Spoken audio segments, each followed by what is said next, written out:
আসসালামু আলাইকুম ওয়া রাহমাতুল্লাহ। লিল্লাহি তাকবীর, লিল্লাহি তাকবীর, ইনকিলাব ইনকিলাব।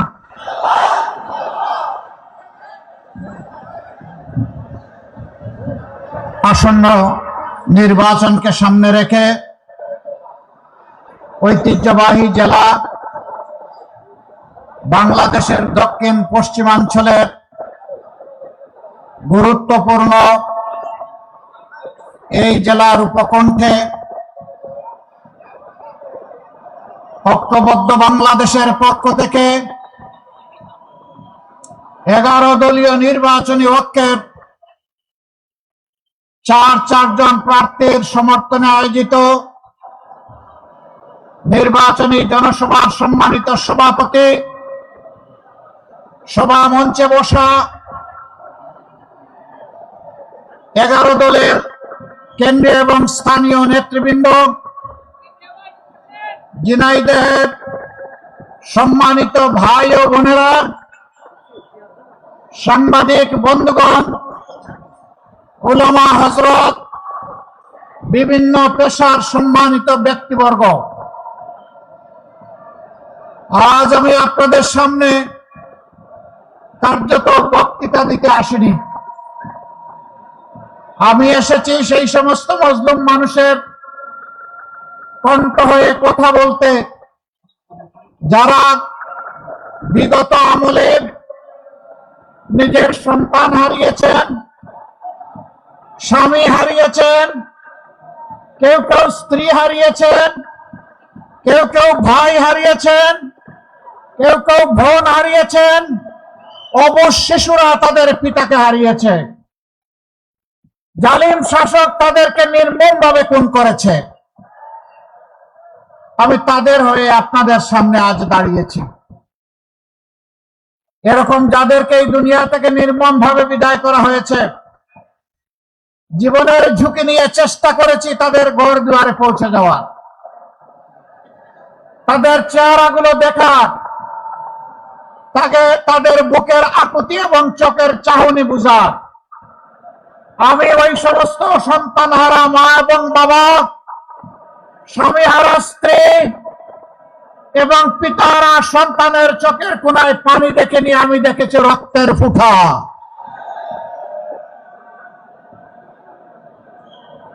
কি অপরাধ ছিল তাদের আপনজনের? অপরাধ একটাই, ফ্যাসিবাদী শাসন। তাদের শাসন ব্যবস্থা কিয়ামত পর্যন্ত সম্ভবত চালানোর আশা করেছিল। এই পথে যাদেরকেই বাধা মনে করেছে তাদের সাথে এই নির্মম আচরণ করা হয়েছে। সেই কঠিন সময় আমি 3-4টা শহীদ পরিবার এই শহরে গিয়েছিলাম।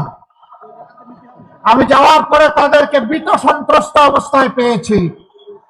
একটা শহীদ পরিবার তাদের স্বাভাবিক সৌজন্যতার স্বার্থে আমার সামনে কিছু নাস্তা রেখেছিল। হঠাৎ করে শহীদের পিতা এসে কানে কানে বললেন, আমরা দুঃখিত, আপনি এই নাস্তা এখন আর গ্রহণ করবেন না, এখনই আপনার বের হয়ে যাওয়া দরকার। আমরা আশঙ্কা করছি আপনার কোনো ক্ষতি সাধন করা হবে। আমাদের ক্ষতি সাধন হোক, আপনার ক্ষতি সাধন আমরা সহ্য করতে পারবো না। এই ছিল তখনকার অবস্থা। সম্মানিত বন্ধুগণ, আপনারা তো সাংবাদিক নন, পেশাদার, আপনারা একটু বসেন। আপনারা না বসলে আপনাদের পিছনের ভাইয়েরা কিছুই দেখতে পাচ্ছেন। আপনারা বসেন, শুধু পেশাদার সাংবাদিকরা দাঁড়িয়ে থাকবেন, যারা বসার তারা বসবেন, যারা একান্ত কর্তব্য পালনের জন্য দাঁড়ানোর তারা দাঁড়াবেন। বাকি আপনারা অডিয়েন্স যারা এসেছেন, দর্শক শ্রোতা যারা এসেছেন, মেহরবানি করে আপনারা বসুন। কারণ আপনারা খুব ভালো একটা জায়গার মানুষ, যাদেরকে আমরা সম্মান করি। আপনারা শিক্ষিত, আপনারা ভদ্র, আপনারা অত্যন্ত মার্জিত। আপনারা বসে গিয়ে অন্যদেরকে সুযোগ করে দিন। ধন্যবাদ। বেশিরভাগ বসে পড়েছেন, কিছু ভাই জায়গা পাচ্ছেন না, তাদেরকে আস্তে করে জুড়ছে টান দিয়ে বসায় দেন। আপনারা বসায় দেন। ওনাদেরকে বসায় দেন, সাহায্য করেন, মুসলিমকে সাহায্য করেন। এই লোকেরা জায়গা পাচ্ছে না। মাশাআল্লাহ, বাকিরা এখন আমরা কথা শুনবো ইনশাআল্লাহ, আর কেউ কথা বলবো না। সম্মানিত ভাইয়েরা, বলছিলাম আমি তাদের হয়ে এখানে দাঁড়াতে এসেছি। আমি শুধু তাদের হয়ে এখানে দাঁড়াতে আসিনি, আমি দাঁড়াতে এসেছি সেই সমস্ত মাদের, বাবাদের, বোনদের, সন্তানদের, ভাইদের পক্ষে এখানে কথা বলতে, যাদের আপনজনকে ধরে নিয়ে, তুলে নিয়ে আয়না করে বছরের পর বছর গুম করে রাখা হয়েছিল। তারা জানতেন না তারা জীবিত না মৃত। এই অবস্থায় আল্লাহর মেহেরবানিতে, কে ভাই আবার মাইক দিয়ে কথা বলছেন? আপনার মাইক বন্ধ করেন। আপনার মাইক থেকে আরো অনুরোধ করা লাগবে না, এটা আরেকটা ডিস্টারবেন্স। ওনাকে কথা বলবেন না। বলছিলাম যে যাদের আপনজন চলে গেছে, আপনজনকে জানাজা করে দাফন করতে পেরেছে, তাদের কষ্ট ছিল এক ধরনের। কিন্তু যারা আপনজন কোথায় আছে, তারা কি বেঁচে আছে না দুনিয়া ছেড়ে চলে গেছে জানতেন না, তাদের কষ্টের মাত্রা ছিল ভিন্ন। অনেকে রাতের বেলা ঘুম ভেঙে উঠে হাউমাউ করে কাঁদতেন, ও আমার বুকের দম, তুমি কোথায় আছো? আল্লাহ কি তোমাকে বাঁচিয়ে রেখেছেন? আমি কি তোমাকে আমার বুকে আবার ফিরত পাবো? শিশুরা দেয়ালের মধ্যে বাবার ছবি আঁকতো, ও বাবা তুমি ফিরে আসো, তুমি কোথায় আছো? অনেক দিন তোমাকে দেখি না। আমরা যখন তাদের কাছে গিয়েছি, আমাদের কণ্ঠ স্তব্ধ হয়ে এসেছে। তাদেরকে সান্ত্বনা দেওয়ার কোনো ভাষা আমরা খুঁজে পাইনি। আল্লাহ তাআলা আমাদেরকে মেহেরবানি করে 24-এর 5 আগস্ট এই দুঃশাসনের জাতাকল থেকে মুক্ত করেছেন। কিন্তু এখনো অনেক মাতার সন্তানকে ফেরত পায়নি, অনেক শিশু তার বাবাকে ফেরত পায়নি, অনেক বোন তার স্বামীকে ফেরত পায়নি। যদি তারা জানতো যে তাদেরকে কোন করে অমুক জায়গায় কবর দেওয়া হয়েছে, অন্তত কবরের পাশে গিয়ে মাটি চয়ে একটু সান্ত্বনা নিতে পারত। সে সুযোগটা এখনো তারা পাচ্ছে না। আমি তাদের হয়ে আজকে এখানে দাঁড়িয়েছি।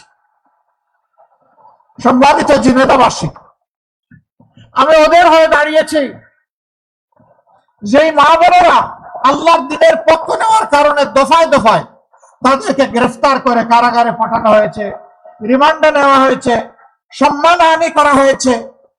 কি অপরাধ? অপরাধ আর কিছু না, ওমা নাকামু মিনহুম ইল্লা আইয়ুমিনু বিল্লাহিল আজিজিল হামিদ। তারা আল্লাহ তাআলাকে রব মেনে নিয়ে তাকে সবচেয়ে মহাপরাক্রমশালী, শক্তিশালী বলেছিল, আর বলেছিল আমরা কোনো মানুষের প্রশংসা করি না, আমরা প্রশংসা করি কেবল আল্লাহ রাব্বুল আলামিনের। এই জন্য আমাদের মা বোনের গায়ে হাত দিয়েছে, বিব্রত করেছে, কষ্ট দিয়েছে। আমি তাদের হয়ে আজকে এখানে দাঁড়িয়েছি। আমি ওই সমস্ত 18 কোটি মানুষের হয়ে এখানে দাঁড়িয়েছি, সিন্ডিকেট করে যাদের পকেট থেকে জোর করে টাকা নেওয়া হয়েছে, চাঁদাবাজি করে যাদেরকে কষ্ট দেওয়া হয়েছে, রিমান্ডে নিয়ে নির্যাতন করে মোবাইল ওপেন করে দিয়ে বলেছে তোর মাকে বল, তোর বাবাকে বল টাকা নিয়ে আসতে। আমি সেই মজলুম মানুষগুলোর পক্ষে এখানে দাঁড়িয়েছি। আমি আপনাদের কাছে জানতে চাই, সেই ফেসিবাদ কারো গাড়ে ভর করে বাংলায় আবার চলে আসুক, আপনারা কি তা চান? আমাদের সিংহ শার্দুল ছেলেমেয়েরা 24-এ তার জবাব দিয়েছে বুকের রক্ত দিয়ে, জীবন দিয়ে। আমি তাদের প্রতি এবং যাদের কথা আজকে বললাম সকল শহীদদের প্রতি গভীর শ্রদ্ধা নিবেদন করছি। এই জেলা দক্ষিণবঙ্গের সবচেয়ে বড় শহীদ ঈদগাহ। এখানে যত মানুষকে নির্মমভাবে খুন করা হয়েছে আর কোথাও তা হয়নি। সোহানের কথা বড় মনে পড়ে। ওর চেহারাটা তখন দেখলাম, ওকে হত্যা করার পর চোখ যখন ওরা খুলে ফেললো, কি নির্মম, কি নিষ্ঠুর। তার মা বলেছিলেন, ওরে তোমরা আমার বুকের তখন কেড়েই যখন নিয়ে গেলে, তখন তার 2টো চোখ কেন তোমরা উপড়ে ফেললে? কি জবাব আমাদের এই মায়ের কাছে? কোনো জবাব নেই। সবুজের 2টি কচি সন্তানকে, অবুজ সন্তানকে যখন কুলে নিয়েছিলাম, তখন চোখের পানি ধরে রাখতে পারিনি। এই সন্তানগুলোর কাছে আমাদের জবাব কি? আমরা বলেছি এই ফেসিবাদ আর ফিরে আসতে দেব না, ইনশাল্লাহ দেব না। বুকের রক্ত দিয়ে তাড়িয়েছি, কেউ আবার আসতে চাইলে বুকের রক্ত দিয়ে তাদেরকে রুখে দিব ইনশাআল্লাহ। প্রিয় জেনেদাবাসী, আমি জানি এই এলাকায় মানসম্মত শিক্ষা প্রতিষ্ঠান নেই। শিক্ষা প্রতিষ্ঠান যেমন নেই, স্বাস্থ্য সেবা নিশ্চিত করার জন্য তেমন কোন মেডিকেল কলেজ বা বিশেষায়িত হাসপাতালও নেই। আমরা ঘোষণা করেছি ইনশাআল্লাহ পর্যায়ক্রমে আল্লাহ যদি আমাদেরকে সুযোগ দেন, তাহলে পর্যায়ক্রমে বাংলাদেশের প্রত্যেকটি জেলায় আমরা সরকারি মেডিকেল কলেজ গড়ে তুলব ইনশাআল্লাহ। শুধু মেডিকেল কলেজ গড়ে তুলে দূরে থেকে চেয়ে চেয়ে বসে থাকবো না, সবগুলো মেডিকেল কলেজকে উন্নত প্রযুক্তি সমৃদ্ধ করে দেশ, এই দেশে শিক্ষা ব্যবস্থাকে ঠিক না করা পর্যন্ত জাতিকে ঠিক করা সম্ভব নয়। একটি বেটার এডুকেশন ছাড়া একটা বেটার নেশন আমরা করতে পারবো না। এই জন্য শিক্ষায় অবশ্যই আমরা গুরুত্ব দেব। তখন ওই চিকিৎসক বন্ধুটি আর নিজেকে নিয়ে বিপদে পড়বেন না। সম্মানিত ভাইয়েরা, শুধু চিকিৎসক না, এই ধরনের বহু পেশায় দক্ষ মানুষ এখানে আসতে চায় না। আমরা তাদেরকে পরিবেশ নিশ্চিত করার পরেও যদি কেউ না আসেন, তার বিপক্ষে রাষ্ট্র ব্যবস্থা নিতে ভুল করবে না। রাষ্ট্রের অর্থ আপনার পিছনে খরচ করা হচ্ছে, এই প্রতিষ্ঠানের পিছনে খরচ করা হচ্ছে সেবার জন্য, কাজের জন্য, অন্য জায়গায় বসে থেকে এখান থেকে টাকা নেওয়ার জন্য নয়। ভুল বুঝবেন না, শুধু চিকিৎসক না, সকলের প্রায় একই অবস্থা। প্রিয় জেনেদাবাসী, এই জেলার যোগাযোগ ব্যবস্থা আলহামদুলিল্লাহ যতটুকু আছে, কিন্তু আরো বহু করার প্রয়োজন রয়েছে। এখান থেকে যদি পাশের জেলা যশোরে যেতে চান, কোন রোগী নিয়ে হয়তো সেখানে আপনি মুভ করতে চান, সেখানে একটা মেডিকেল কলেজ আছে, আরো উন্নত কিছু চিকিৎসা প্রতিষ্ঠান আছে, স্বাস্থ্য সেবা প্রতিষ্ঠান আছে। রাস্তার এমন বেহাল দশা যে রাস্তায় রোগী অর্ধমৃত অবস্থায় হয়ে যাবে। কেন? এই এলাকার কি কোনো মা বাবা নাই? সরকারের কি দুইটা চোখ নাই? সরকারের কি ম্যান পাওয়ার নাই? এইখানে কি পিডিবি, রোডস এন্ড হাইওয়েজ এর লোকেরা নাই? তাহলে ভৌত এবং যোগাযোগ অবকাঠামো কেন তৈরি হচ্ছে না, কেন এটাকে রিপেয়ার করা হচ্ছে না? তার একটা মাত্র কারণ, রাষ্ট্রের টাকা চুরি করে, লুটপাট করে রাষ্ট্রের তহবিলকে ধ্বংস করে ফেলা হয়েছে। আমরা আপনাদেরকে কথা দিচ্ছি, আল্লাহ যদি আপনাদের বুটের সমর্থনে আমাদেরকে সেই জায়গায় পৌঁছান, যারা আমাদের টাকা চুরি করেছে, জনগণের টাকা চুরি করেছে, ওদের পেটের ভিতরে হাত ঢুকাইয়া সেখান থেকে বের করা হবে ইনশাআল্লাহ। এটা দেশে হোক বিদেশে হোক, এটা মদ হজমে হবে, এটা হজম করতে পারবে না ইনশাআল্লাহ। এটাকে ফেরত এনে রাষ্ট্রীয় কোষাগারে জমা দিয়ে দেশের উন্নত এবং জনগণের খেদমতে এটাকে ইনশাআল্লাহ ব্যয় করা হবে।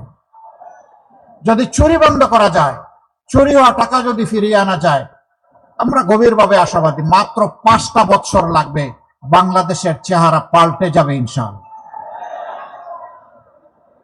যারা যুবক বন্ধুরা আছো, তোমাদেরকে বলতে চাই, তোমাদেরকে আমরা কোনো বেকার ভাতা টাতা দেব না।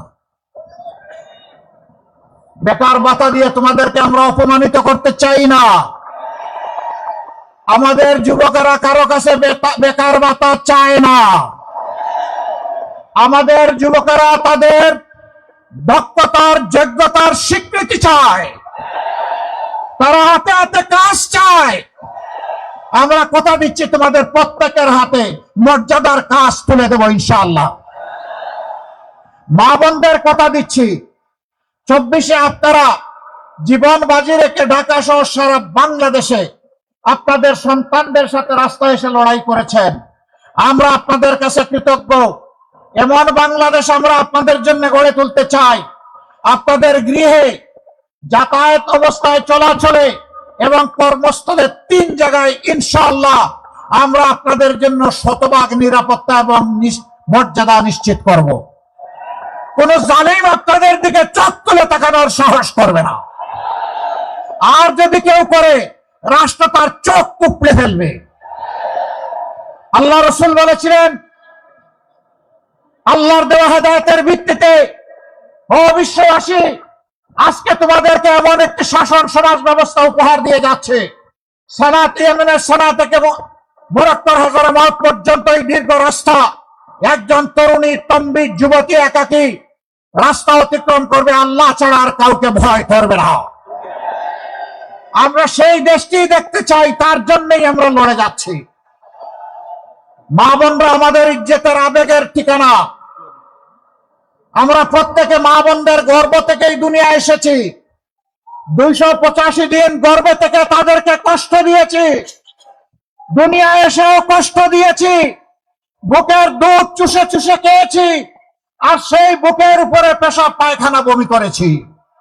মা শীতে কিংবা গ্রীষ্মে কখনো তার আদরের দুলাল দুলালিকে বিরক্ত হয়ে ছুঁড়ে মারেন নাই, বরঞ্চ উল্টা চুমু দিয়েছেন।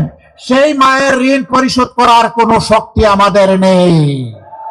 আমাদের ওই মায়েদের ইজ্জত নিয়ে যারা টানাটানি করবে, তাদের দিকে যারা অসুরের চোখ দিয়ে তাকাবে, তাদের দিকে যারা হাত বাড়াবে, সেই সবগুলো হাতকে অবশ করে দেওয়া হবে ইনশাআল্লাহ। আমরা যদি মায়ের সন্তান হয়ে থাকি, তাহলে মায়েদের পাশে এভাবেই আমাদেরকে দাঁড়াতে হবে। যেই জাতি তার মাদেরকে ইজ্জত দিতে জানে, রব্বুল ইজ্জত সেই জাতির ইজ্জতকে বাড়িয়ে দেন। আর যেই জাতি, যেই দল, যেই গোষ্ঠী মায়েদেরকে ইজ্জত দিতে জানে না, আল্লাহ তাদেরকে অপদস্থ করেন, বেইজ্জত করেন। আমরা এই ধরনের অপতৎপরতায় লিপ্ত যারা, তাদেরকে বলি তোমাদের মাকে সম্মান করতে শিখো, তাহলে সমাজের মাদেরকে তোমরা সম্মান করতে পারবা। তোমরা যদি সমাজের মাদেরকে সম্মান না করো, আমরা ধরে নিব তোমরা তোমাদের মাকেও সম্মান করো না। প্রিয় জেনেতাবাসী, আমরা যুদ্ধ ঘোষণা করেছি দুর্নীতির বিরুদ্ধে। আমরা 11টি দল এক হয়েছি দুর্নীতিকে লাল কার্ড দেখানোর জন্য। দুর্নীতি তোমাকে লাল কার্ড। জিনেদার মানুষ শিক্ষিত ভালো, এখানে কিন্তু চাঁদা চাঁদা কেউ নেয় না। এটাও নেয়, আগের চেয়ে কম রেটে নেয়। হ্যাঁ, বিভিন্ন জায়গায় জিজ্ঞেস করেছি, কয় যে রেট বাড়ায় দিস। লজ্জা করে না? মানুষ খেটে কুটে রুজি করতে চায়, আর তোমরা গিয়ে সেই মানুষের উপর চাঁদা চাও। যদি তোমাদের পেটে ক্ষুধা থাকে, তোমাদের জন্য দুইটা সমাধান। একটা হলো ছেড়ে দাও, আল্লাহ আমাদেরকে যে রিজেক্ট দিয়েছেন তার থেকে তোমাদেরকে আমরা ন্যায্য অংশ দিয়ে দেব, মিলেমিশে হালাল রুজি খাবো। এটা যদি পছন্দ না হয়, রাস্তার পাশে গিয়ে ভিক্ষা করো, কিন্তু কারো কাছে চাঁদা চাইও না। ভিক্ষা করা হারাম নয়, চাঁদা চাওয়া হারাম। হারাম ছেড়ে দাও। এরপরে তোমাদের জন্য সুসংবাদ, আমরা এদেশের যুবকদের হাতে কাজ তুলে দিতে প্রতিশ্রুতিবদ্ধ। তোমরাও এদেশের যুবক, তোমাদেরকে আমরা সম্মানের কাজ তোমাদের হাতে তুলে দেব ইনশাআল্লাহ। সেদিন আমরা মিলেমিশে প্রিয় বাংলাদেশ গড়ব। তাই আমাদের স্লোগান হচ্ছে, অনৈক্য নয়, বিভক্তি নয়, ঐক্যবদ্ধ বাংলাদেশ। আপনারা সেই বাংলাদেশের সাথে থাকবেন ইনশাআল্লাহ। সম্মানিত ভাইয়েরা, এইভাবে সমাজের বিনিময় করব ইনশাআল্লাহ। এই পথে গরম বাতে বিলাই বেজার। তুমি যদি বেজার হও, মন খারাপ করো, ও বিড়াল, তোমার জন্য আমার করার কিছু নাই। আমরা এগিয়ে যাব ইনশাআল্লাহ মুক্তির মঞ্জিলের দিকে। যতক্ষণ পর্যন্ত এই জাতির মুক্তি না হবে, আমাদের লড়াই অব্যাহত থাকবে। সম্মানিত ভাইয়েরা, সম্মানিত যুবকেরা, যুবতীরা, মায়েরা, বোনেরা, 24-এ যেমন লড়াই করেছেন, একটা বিপ্লব করেছেন, 26-এ আরেকটা বিপ্লব করতে হবে। 24-এ বুলেটের সামনে দাঁড়িয়ে বিপ্লব করেছেন, বিজয় ছিনিয়ে এনেছেন। এই 12 তারিখ বেলাতের মাধ্যমে সেই বিজয় ছিনিয়ে আনতে হবে। আমরা কোন দলের বিজয় চাই না, আমরা 18 কোটি মানুষের বিজয় চাই। আমরা 18 কোটি মানুষের মুক্তি চাই। আমরা 18 কোটি মানুষের জীবনে পরিবর্তন চাই। আমরা শান্তিতে নিরাপদে বাঁচতে চাই। আমরা আমাদের যুবকদের নিয়ে সামনে ঝাঁপ দিতে চাই। এই দেশকে নিয়ে আমরা এগিয়ে যেতে চাই। বিশ্বের দরবারে মাথা উঁচু করে দাঁড়াতে চাই। তার জন্য 11 দলের আজকের এই প্রয়াস। আমরা কথা দিয়েছি ক্ষমতায় বসে আমরা সম্পদ বাড়াবো না, বাড়াতে দেব না। আমরা সম্পদ বাড়াবো জনগণের নেতাদের নয়। এক একজন নেতা হয় 5 বছরে তার সম্পদ হয়ে যায় 500 গুণ। গরিব মানুষ খেতে পারে না, হাড় ভাঙ্গা পরিশ্রম করে কাঁপে, তাদের পয়সাগুলোও চুরি করে ওরা 500 গুণ সম্পদ বৃদ্ধি করে। প্রত্যেক বছর জনপ্রতিনিধিরা বাধ্য থাকবেন তাদের এবং তাদের পরিবারের সদস্যদের সম্পদের হিসাব দিতে। কড়ায় গন্ডায় আপনারা সেই হিসাব আদায় করে নেবেন, ছাড় দিবেন না। আপনার আগে এমন ছিল, এখন এটা হলো কেন? যদি যখন সেই রকম স্বাভাবিক কিছু। আর যদি দেখেন জায়গা আছে, এদের জন্য বুক ভরা দোয়া করবেন। নদীগুলা মরে গেছে, আপনারা পদ্মার ছোঁয়া পেয়েছেন। নদী মরা মানে মাটি মরা, মাটি মরা মানে আমার মার আচরণ করব না। যে জেলা যে ব্যাপারে যতটা পিছনে এবং বঞ্চিত, উন্নয়ন প্রথম চলে যাবে ওই ক্ষেত্রে তাদের ঘরে। এটা দেখা হবে না প্রধানমন্ত্রীর বাড়ি কোথায়, প্রেসিডেন্ট মহোদয়ের বাড়ি কোথায়, আর মন্ত্রী মহোদয়ের বাড়ি কোথায়। এটা দেখা হবে আমাদের বাংলাদেশের ঠিকানাগুলা ঠিক আছে কিনা, আর বঞ্চিত জনপদ তার পাওনা পেয়েছে কিনা। ইনশাআল্লাহ রেল লাইন সহ সবই হবে। শুধু একটা সদিচ্ছার, রাজনৈতিক সদিচ্ছার প্রয়োজন, আর একটা সৎ সরকারের প্রয়োজন। অসৎ সরকার দিয়ে এটা হবে না, চাঁদাবাজ দিয়ে এটা হবে না, দুর্নীতিবাজ দিয়ে এটা হবে। সম্মানিত ভাইয়েরা, এবার আপনাদের কাছে আমানত রেখে যাচ্ছি আমাদের পক্ষ থেকে 4 জন ভাইকে, যারা আপনাদের হয়ে এই অঞ্চলের প্রতিনিধিত্ব করবেন ইনশাআল্লাহ। আমরা তাদের হাতে এখন ইনসাফের প্রতীক দাঁড়িপাল্লা তুলে দিব একে একে। আমরা তাদেরকে সামনে আসার জন্য আহ্বান জানাচ্ছি।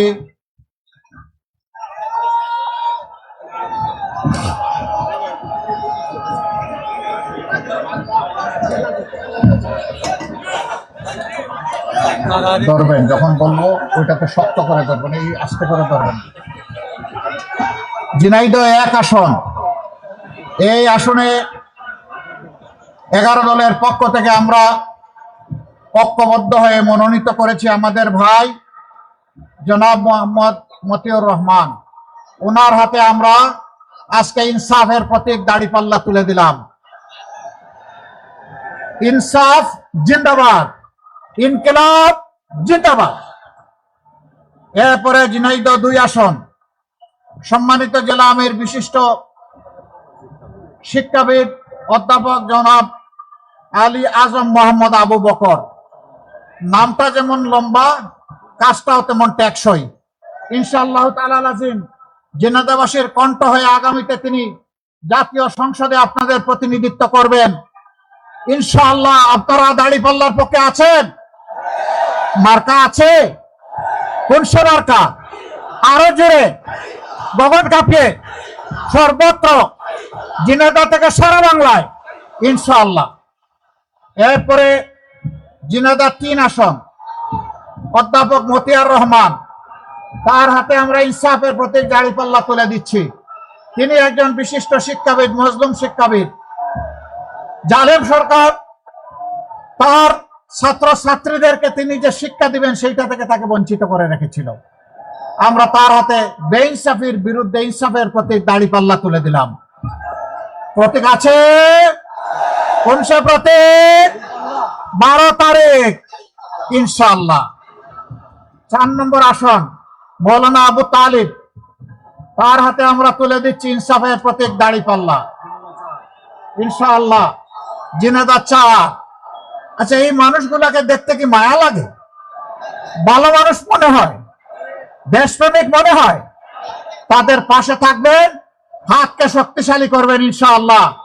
দাঁড়িপাল্লার বিজয় ছিনিয়ে আপনারা 12 তারিখ বাসায় ফিরবেন এবং শান্তির ঘুম দিবেন, তাই না? না, বাসায় ফেরার পরে ভালো করে উযু করবেন, 2 রাকাত সালাতের জন্য নিয়ত করবেন, 4টা সেজদা দিবেন, বুক ভরা আবেগ আর চোখ ভরা পানি নিয়ে আল্লাহ তাআলাকে বলবেন, হে আল্লাহ, এই বিজয়ের জন্য তোমার দরবারে অসংখ্য শুকরিয়া। আর এই বিজয় অর্জন করতে গিয়ে ভুল ত্রুটি যা হয়েছে আল্লাহ তুমি আমাদেরকে ক্ষমা করে দাও। আল্লাহ তুমিই কেবল পবিত্র, আমরা পবিত্র নই। আমাদেরকে ক্ষমা করে দিয়ে, মাফ করে দিয়ে তুমি তোমার কুলে আমাদেরকে তুলে নাও। সম্মানিত ঝিনাইদহবাসী, বুট তো একটা গেল, আর একটা কি করবেন? কি ভোট দিবেন? হা মানে আজাদি। বলেন হা মানে কি? না মানে গুলামি। বলেন না মানে কি? গুলামি। আজাদি না গুলামি? আজাদি না গুলামি? নারে তাকবীর, লিল্লাহি তাকবীর, ইনকিলাব জিন্দাবাদ। আসসালামু আলাইকুম ওয়া রাহমাতুল্লাহ।